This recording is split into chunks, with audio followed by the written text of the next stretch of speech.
அழகன் முருகன் அவன் திருநாமம் ஒரு சமயம் காஞ்சி பெரியவரை சந்திக்க சென்ற முருக பக்தர் ஒருத்தர் அவர்கிட்ட தன் குடும்பத்தின் வறுமை நிலையை சொல்லி வருத்தப்பட்டாராம். உடனே பெரியவர் அவரை பார்த்து, உங்களுக்கு கந்தர் அனுபூதியில் இருக்கக்கூடிய 51வது பாடல் தெரியுமா? தெரிஞ்சா சொல்லுங்களேன் அப்படின்னு சொன்ன உடனே பக்தர், உருவாய் அருவாய் உளதாய் இளதாய் மறுவாய் மலராய் மணியாய் ஒளியாய் கருவாய் உயிராய் கதியாய் விதியாய் குருவாய் வருவாய் அருள்வாய் குகனேன்னு சொல்லி முடிச்ச உடனே பெரியவர் அவரை பார்த்து, இந்த கடைசி வரிக்கு என்ன பொருள்னு உங்களுக்கு தெரியுமான்னு கேட்டிருக்காரு.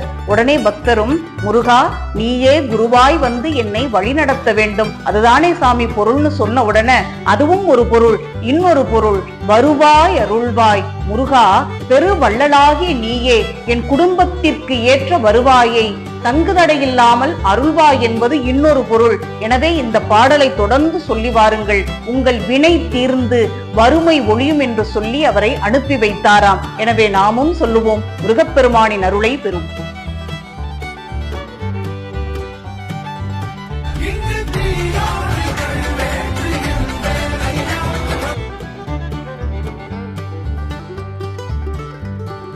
திருச்சிற்றம்பலம். வெற்றிவேல் முருகனுக்கு அரோகரா. தீபம் இயற்கை டிவி உறவுகளுக்கு வணக்கத்தை தெரிவித்துக் கொள்கிறோம். நாம் இந்த வீடியோவில் மதுரையில் 5 லட்சம் பக்தர்கள் கூடிய முருகன் மாநாடை பற்றி பேச போகிறோம். அங்கே 5 லட்சம் பேர் ஒன்று கூடி ஒன்று சேர கந்த சஷ்டி கவசத்தை பாராயம் பண்ணினாங்க. நல்ல விஷயம் தானுங்க. யார் பண்ணால் என்ன, பக்தியை வளர்த்தணும். பக்தி நல்லா இருந்தால் தான் பயம் வரும். பயம் இருந்தால் தான் ஒரு மனிதன் நேர்மையாக ஒழுக்கமாக வாழ முடியும். ஏன்னா அவன் மறைஞ்சதுக்கப்புறம் கூட மறுஜென்மம் இருக்குது. அவன் செய்கிற பாவ புண்ணியங்கள் அவனுக்கு ஜென்மத்தை கொடுக்குது, இல்லைன்னா முக்தி கொடுக்குதுன்னு நம்புகிற ஆன்மீகவாதிகள் ஆன்மீகத்தை வளர்த்தணும். இல்லைன்னா தான் எடுக்கிற முடிவு தான் சரியானது என்று பல சீர்கேடுகள் நடந்துரும். அதனால தான் ஆன்மீகத்தை வளர்த்தணும்னு ஒவ்வொரு அரசரும் அந்த காலத்திலேருந்து முடிவு பண்ணியிருக்காங்க. சரி, இதில் முருகன் மாநாடு நடத்துறதுக்கு சில எதிர்ப்பும் கூட இருக்குது. இந்த இயக்குனர் அமீர் அவர் தானுங்க இந்த போதை விளக்கங்களோட சம்மந்தப்பட்டிருக்குன்னு பேசிகிட்டு இருந்தாங்கல்ல, அவர் மனித சங்கிலி போராட்டம் கூட நடத்தியிருக்காரு. அப்புறம் நம்ம அமைச்சர் மாண்புமிகு சேகர் பாபு அவர்கள் பழனிலையும் கூட ஒரு முருகன் மாநாடு சிறப்பாக நடத்தினார். அதையெல்லாம் நாங்கள் வரவேற்கிறோம். ஆனால் இந்த மாநாடு அரசியல் நோக்கத்துக்காக நடத்துகிறாங்கன்னு சொல்கிறாங்க. ஆமாங்க, இந்து முன்னணி நடத்துகிறாங்க. இது இந்துக்களுக்கு இந்த மாதிரி ஆன்மீகத்தில் சில பிரச்சனைகள் வரும்போது அவங்க தானே குரல் கொடுக்குறாங்க. அப்போ அவங்க நடத்துகிறாங்க. அதில் பிஜேபி கட்சி இணைஞ்சிக்குது. அவங்களுடைய வளர்ச்சி அவங்க பார்ப்பாங்கள்ல. தவிர அவங்களே சொல்கிறாங்க, இது முழுக்க முழுக்க ஆன்மீகமாக அந்த 6 படை முருகனை ஒரு அந்த மாநாட்டு திடலில் அருமையாக அந்த கோபுரங்களை பிரதிஷ்டை பண்ணி அதுக்குள்ளே அந்த தெய்வங்களை அதே வடிவத்தில் வடிவமைக்கப்பட்டு அந்த பூஜையெல்லாம் பண்ணி வர்ற மக்களுக்கு 6 படை வீடில் இருக்கிற முருகனை தரிசிக்கிறதுக்கு ஒரு வாய்ப்பு ஏற்படுத்தி கொடுத்துருக்காங்க. அதனால தான் அங்கே மக்கள் குவிந்துட்டுருக்குறாங்க. அவங்க இதை பார்க்கலையே, இது அரசியல்னு பார்க்கலையே, அவங்க பக்தியோடு கும்பிடுறாங்க.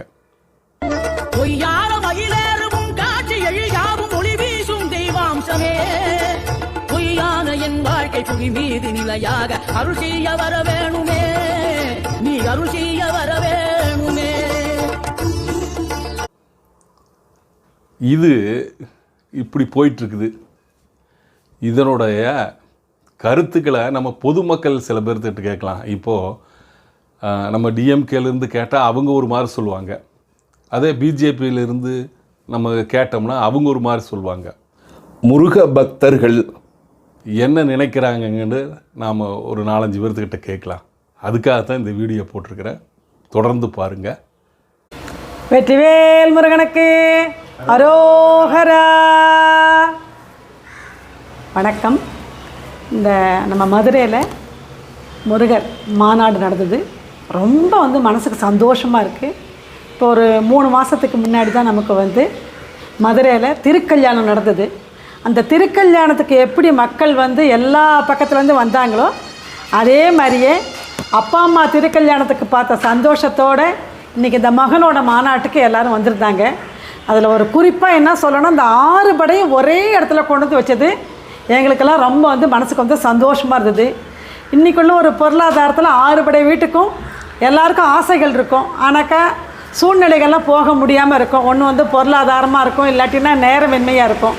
ஆனால் அதை எல்லாத்தையும் ஒரே இடத்துல கொண்டு வந்து ஒருங்கிணைச்சு கொண்டு வந்தது ரொம்ப மனசுக்கு நெகிழ்ச்சியாக இருக்குது.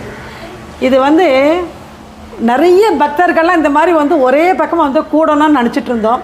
இந்த மாநாட்டு மூலிமா நாங்கள் வந்திருக்கோம். இந்த திருச்செந்தூரின் கடலோரத்தில் பாடல்கள் வரும். கடலின் அருகில் கூடிய கூட்டங்கள் தலையா கடலையா, அந்த பாடலை ஞாபகப்படுத்தி அந்த மதுரை நகரமே அழகாக ஒரு குலுங்கியது மாதிரி இருந்தது.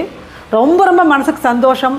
எல்லாம் குழந்தை குட்டியோடு அந்த எல்லாரும் சேர்ந்து அந்த கந்த சஷ்டி கவசம் பாடினது அது ஒரு மனசுக்கு நெகிழ்ச்சியாக இருக்குது. இன்றைக்கி நமக்கு பார்த்திங்கன்னா ஆன்மீகம்லாம் குறைஞ்சிட்ருக்குன்னு சொன்னாங்க. ஆனாக்கா அப்படியெல்லாம் எதுவுமே குறையலை. இது பாரத புண்ணிய பூமி. அந்த புண்ணிய பூமியில் இன்றைக்கி இத்தனை பேர் சேர்ந்துருக்காங்க. யாருமே எந்த ஒரு இதுக்குமே எதிர்பார்க்கா இல்லாமல் அவரை தேடி முருகா முருகா முருகான்னு எல்லா பக்கத்துலேருந்து வந்திருக்காங்க. ஒரு சின்ன பாடல். ஓடிவா முருகா ஓடோடிவா முருகா, கூப்பிடும் கூறல் காதில் கேட்கவில்லையோ, வேல் தருவேன் வா வெள்ளி வேல் தருவேன் வா, ஓடி வந்தோமே முருகா ஓடி வந்தோமே, மதுரைக்கு வந்தோமே நாங்கள் மதுரைக்கு வந்தோமே, மாநாடு காண நாங்கள் மக்களும் வந்தோமே. ரொம்ப மனசுக்கு நெகிழ்ச்சியாக இருக்குது. இந்த மாதிரி நிறைய மாநாடுகள் நடத்தணும். சனாதன தர்மம் இங்கே ஓங்கணும். இதுக்கு ஏற்பாடு பண்ணி கொடுத்த அத்தனை நல்லுணங்களுக்கும் என்னுடைய மனமார்ந்த நன்றிகளை தெரிவிச்சுக்கிறேன். அம்மா, இது அரசியல் அதுக்காக நடத்துகிறாங்கன்னு சொல்கிறாங்களே, அதை பற்றி உங்கள் கருத்து என்ன?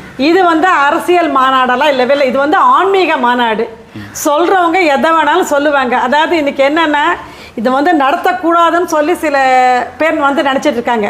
அவங்க அரசியல் மாநாடுன்னு சொல்கிறாங்க. இது ஆன்மீக மாநாடு. அந்த இடத்துல இந்த கட்சிக்காரங்க அந்த கட்சிக்காரங்கன்னு கிடையாது. மக்கள் முருகனை நம்பி அங்கே வந்திருக்கோம். இது எப்படி அரசியல் மாநாடு ஆகும் சொல்லுங்கள்? அவங்க எதையோ பேசிகிட்டு இருக்காங்க. ஒரு தோல்வி பயம்.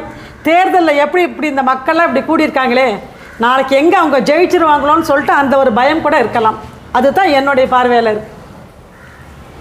ஓகே, நன்றி.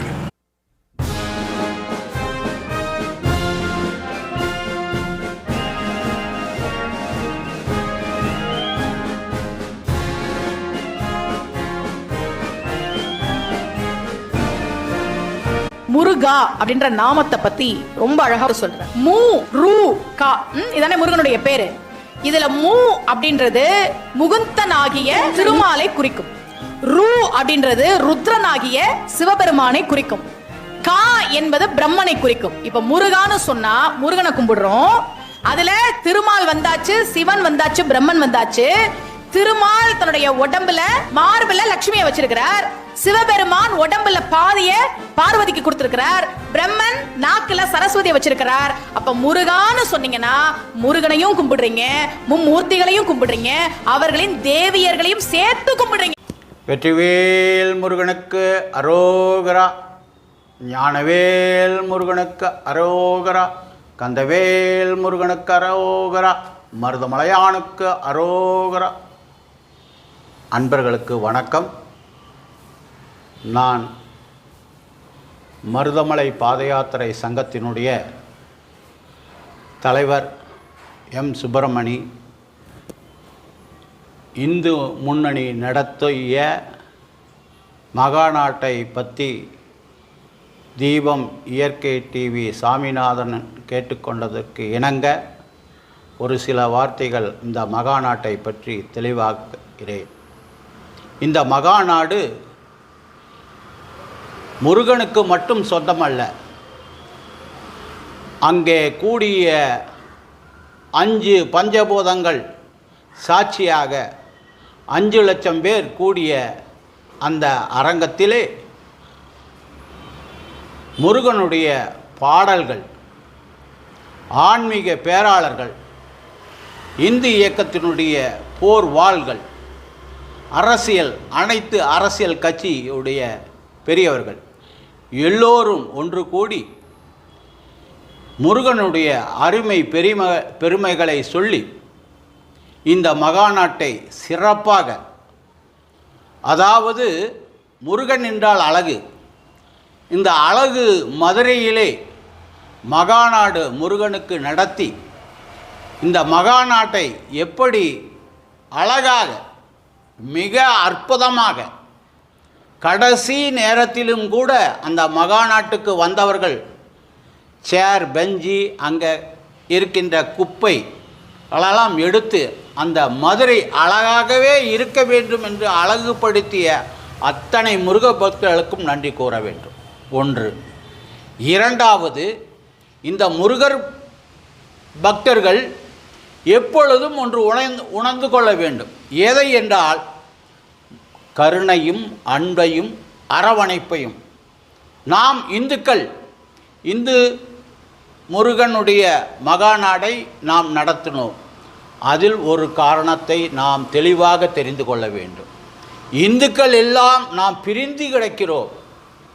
அதை ஒன்று சேர்த்து வகையிலே அன்றைக்கு இருந்த இந்து ஞானி வீரத்துறவி ராமகோபால் ஐயா ஒன்றை சொல்லுவார். இந்து ஓட்டு வங்கியாக உருவாக்க வேண்டும், இந்து ஓட்டு வங்கி ஒன்று சேர்ந்து இந்துக்கள் ஓட்டு போட வேண்டும் என்பார். இந்த முருக பக்தர்களாம் இந்த மகாநாட்டை ஒற்றி வர இருக்கின்ற சமுதாய புரட்சியாக காட்ட வேண்டும். இந்து கடவுளை எவன் திட்டுகிறானோ அவனுக்கு ஒரு பதிலடி கொடுக்கின்ற வகையிலே நாம் இந்துக்கள் எல்லாம் ஒன்று சேர்ந்து ஒத்துமொத்தமாக இந்துக்கு பணிந்து பேசுகின்ற, இந்துக்கு யார் முன்னாடி நிற்கிறார்களோ, இந்துக்கு யார் பாடுபடுகிறார்களோ அவர்களை தேர்ந்தெடுத்து இந்து விரோதியை கண்டுபிடித்து அவர்களை தோற்கடிக்க வேண்டும். இந்துக்கள் நாம் ஒன்று சேர்ந்து இந்து வாக்கு வங்கிகளை நாம் உருவாக்க வேண்டும் என்று கேட்டுக்கொண்டு முருகபக்தர் மகாநாட்டில் கலந்து கொண்ட அத்தனை நல்ல உள்ளங்களுக்கும் மனமார்ந்த நன்றியை கூறி விடைபெறுகிறேன்.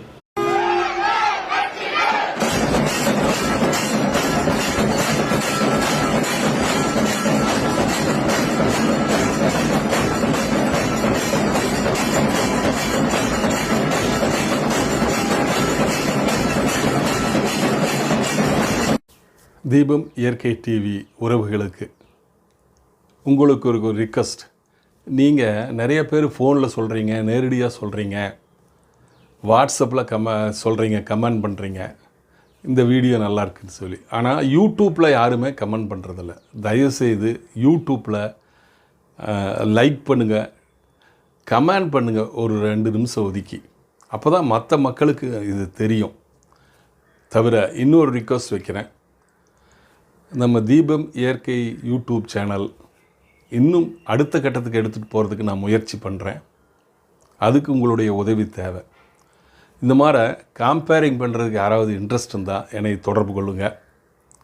அதே சமயத்தில் இது இன்னும் வளரணும்னா எனக்கு கரங்கள் தேவை. இது நல்ல நோக்கத்துக்காக நியாயமாக ஆன்மீகத்தையும் இயற்கையையும் வெளிக்கொண்டு வர்றது, அதே சமயத்தில் ஒரு நல்ல திறமசாலிகளை வெளிக்கொண்டு வர்றது, உழைப்பாளிகளை பேட்டி எடுத்து போடுறது, இந்த மாதிரி விஷயங்களெல்லாம் நம்ம செஞ்சிட்ருக்குறோம். இன்னும் கொஞ்சம் அதுக்கு சில எக்யூப்மெண்ட்ஸ் எல்லாம் தேவை இருக்குது, அது வாங்கணும். இன்னும் எனக்கு யூடியூப்லேருந்து எந்த இன்கமும் வரல. நான் தொடர்ந்து ஒரு கிட்டத்தட்ட 1400 வீடியோ போட்டிருக்கேன். தொடர்ந்து இந்த பணியை சேவை மனப்பான்மையில் செஞ்சிட்ருக்கிறேன். இதுக்கு நீங்கள் ஏதாவது சப்போர்ட் பண்ணணுன்னு நினச்சிங்கன்னா என்னுடைய ஜிபே நம்பரில் உங்களுடைய நன்கொடையை கொடுத்து உதவுங்க. என்னுடைய ஜிபே நம்பர் 9894787369 இதில் கொடுத்தீங்கன்னா இந்த டெவலப்மெண்ட்டுக்கு இதை நான் உபயோகப்படுத்த முடியும். ஏன்னா நான் ஒரு இடத்துல பேட்டி எடுக்க போகிறேன்னா இங்கேருந்து பல்லடம் போகிறேன், அவனாசி போகிறேன், அந்த மாதிரி தூரங்களை கார் எடுத்துகிட்டு போக வேண்டியது இருக்குது, நிறையா செலவுகள் இருக்குது. அதுக்கு உங்களுடைய முடிஞ்ச உதவியை செய்யுங்க. நாமும் வாழ்ந்து பிறரையும் வாழ வைப்போம். நன்றி, வணக்கம். அழகிய சுற்றுச்சூழல் நிறைந்த ரத்னம் கல்லூரி அருகில் மேம்பாலமடியில் மீனாட்சி கல்லூரி எதிர்புறம் மலை சூழ்ந்த தீபம் நகர் பை ரத்தினம் மாநகராட்சி எல்லைக்குட்பட்டு டிடிசிபி அப்ரூவலுடன் தயாராக இருக்கிறது.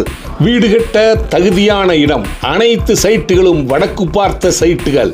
தெருவிளக்குகள், சாக்கடை வசதி. ஒரு ரோட்டிலே சென்று மற்ற ரோட்டிலே வெளிவந்து விடலாம். அங்கிருந்து 1/2 கிலோமீட்டரிலே பொள்ளாச்சி ரோட்டை சந்தித்து விடலாம். சகல வசதியுடன் கூடிய சைட் விற்பனைக்கு தயாராக இருக்கிறது. காற்றோட்டமான இடத்திலே, அமைதியான இடத்திலே, மரங்களுக்கு இடையிலே புதிதாக காத்து கொண்டிருக்கிறது உங்களுக்காக. இதுபோல் இடம் கிடைப்பது மிக அரிது. தேவைக்கு முன்பணம் செலுத்தி புக் பண்ணுங்கள். தீபம் நகர் பை ரத்தினம். தொடர்புக்கு 9894787369. வீடு கட்ட தேவையான லோன் 90% வாங்கித்தர தயாராக இருக்கிறோம். உடனே தொடர்பு கொள்ளுங்கள். உங்கள் வீடு உங்கள் கையில். தீபம் நகர் பை ரத்தினம்.